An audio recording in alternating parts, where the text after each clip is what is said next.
Saudara-saudariku terkasih, salam sehat dan sukacita selalu. Berkah dalam.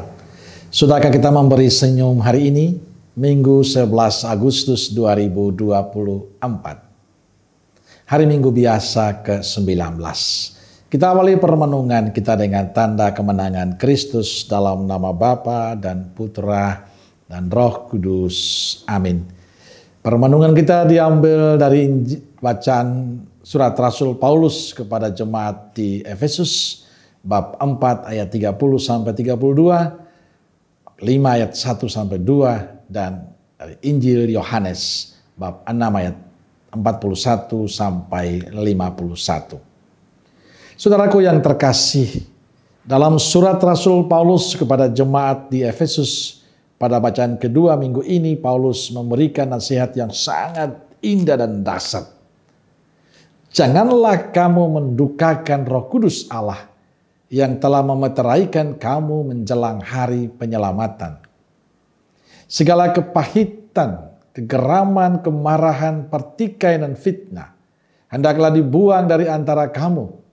Demikian pula segala kejahatan, hendaklah kamu ramah seorang terhadap yang lain. Penuh kasih, mesra, dan saling mengampuni sebagaimana Allah telah mengampuni kamu dalam Kristus.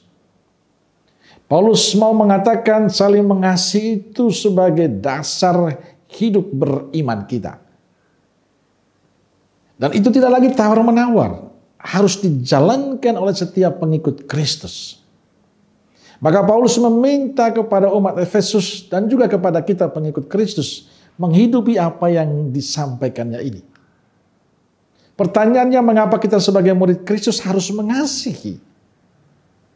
Jawabannya karena kita adalah anak-anak Allah yang meneladani Bapa di surga. Maka kita harus menghindari dendam, kemarahan, pertikaian, fitnah, dan kejahatan lainnya. Lalu Paulus menawarkan pada jemaat Efesus dan tentu pada kita semua agar memiliki sikap ramah seorang terhadap yang lain. Penuh kasih mesra dan saling mengampuni, sebagaimana Allah telah mengampuni kamu dalam Kristus. Dan Paulus menegaskan agar kita dalam kasih, hidup dalam kasih sebagaimana Kristus Yesus yang telah mengasihi kita.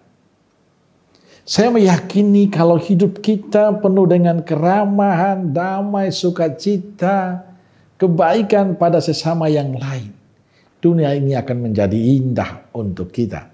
Keluarga kita akan menjadi tempat di mana kita menemukan sukacita, kegembiraan. Komunitas menjadi tempat yang penuh dengan sukacita untuk kita. Tapi pertanyaan untuk kita hari ini adalah, apakah kita tipe orang yang selalu mengasihi seperti yang Yesus lakukan untuk kita? Atau sebaliknya, kita membiarkan hidup kita dikuasai oleh dendam, amarah, fitnah, dan kejahatan lainnya. Hari ini kita diingatkan oleh Paulus bahwa sebagai anak-anak Allah, hendaknya kita selalu mewarnai hidup kita dengan cinta dan pengampunan. Dan inilah yang Yesus lakukan seperti yang diterangkan dalam Injil hari ini. Akulah roti hidup yang turun dari surga. Barang siapa makan roti ini, ia akan hidup selamanya. Dan roti yang kuberikan itu ialah dagingku yang kuberikan untuk kehidupan dunia. Dengan kata-kata ini Yesus ingin menegaskan dirinya bukan saja roti dari surga yang memberikan hidup, tapi tubuhnya sendiri membuat mereka yang percaya dapat bertahan. Dan inilah cinta Yesus, memberikan hidup seutuhnya untuk kebahagiaan kita. Cintanya tak terbatas untuk kita. Walaupun kita mengkhianatinya, ia tetap mencintai, mengasihi kita.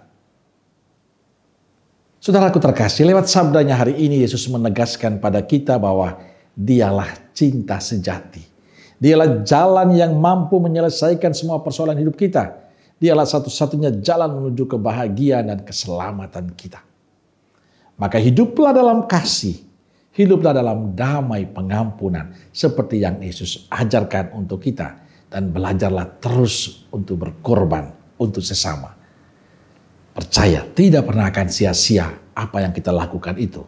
Karena surga tempat kita. Amin. Semoga Allah yang Maha Kasih memberkati saudaraku sekalian. Bapa, Putra, dan Roh Kudus. Amin. Roh Kudus Nazaret, doakanlah kami. Amin. Berkah dalam.